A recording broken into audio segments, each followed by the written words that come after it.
Programang ito ay rated SPG. Striktong patnubay at gabay ng magulang ang kailangan. Maaaring may masiselang tema, lengguwahe, karahasan, sexual, horror o droga na hindi angkop sa mga bata. Mukhang kakagat na sa ginawang pae ni Agustos ang grupo ni na Supremo matapos nilang marinig sa balita na nasa kritikal ang babaeng nabaril sa bahay ni General Pacheco at nasisigurado umano ni Primo na si Amanda ito.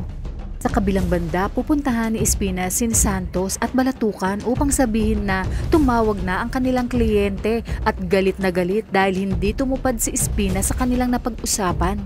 Kung kaya't ipinatawag ni Espinas si Tanggol. Igigiit naman ni Makasantos kung papaano umano kung hindi pumayag si Tanggol. Kung kaya't sinabi ni Espinas na wala pang nakakatanggi sa kanya.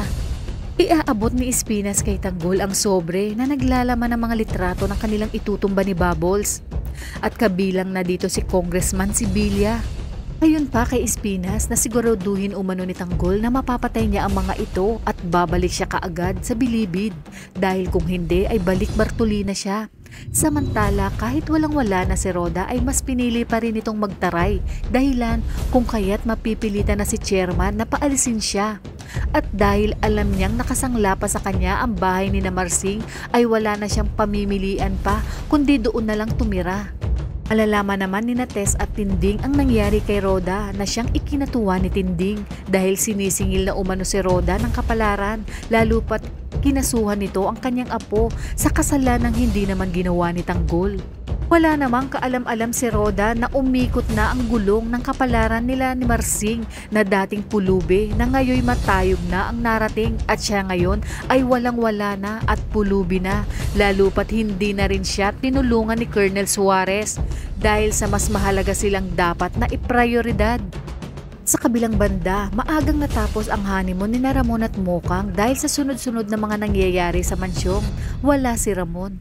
Masaya silang sinalubong ni Don Julio at napag-usapan na rin nila ang pagiging malikot ng mga asawang Marsing at Nita dahil sa muntik-muntikan na ngang makita ng mga ito ang drogang galing kina Angkong.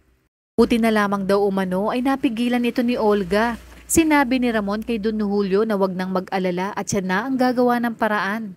Naisip niya nang ituloy ang alok niyang negosyo sa mag-asawa. Nang sa gayon ay may pagkaabalahan ng mga ito at hindi laging nasa mansyon. Lalo namang maiinis si Olga dahil imbis na pagalitan ni Ramon ang mag-asawa ay niregaluhan niya pa ito ng mamahaling sasakyan na siya namang mas lalong ikinatuwa at labis-labis pa rin ang pasasalamat ng asawa niyang si Mokang. Dahil sa biglaang pag-angat ng estado ng pamumuhay ni Mang Marsing, dito na nga kaya siya maniningil kay Roda na siyang ugat ng lahat kung bakit napilitan siya noong magpabundol kotse at nalagay sa peligro ang kanyang buhay. Sa panggigipit ni Roda, kung kaya't dito babawiin ni Marsing ang kanilang bahay dahil kayang-kaya na nila itong bayaran. Hindi para tirhan kundi para tuluyang maging palaboy at pulubi itong si Roda.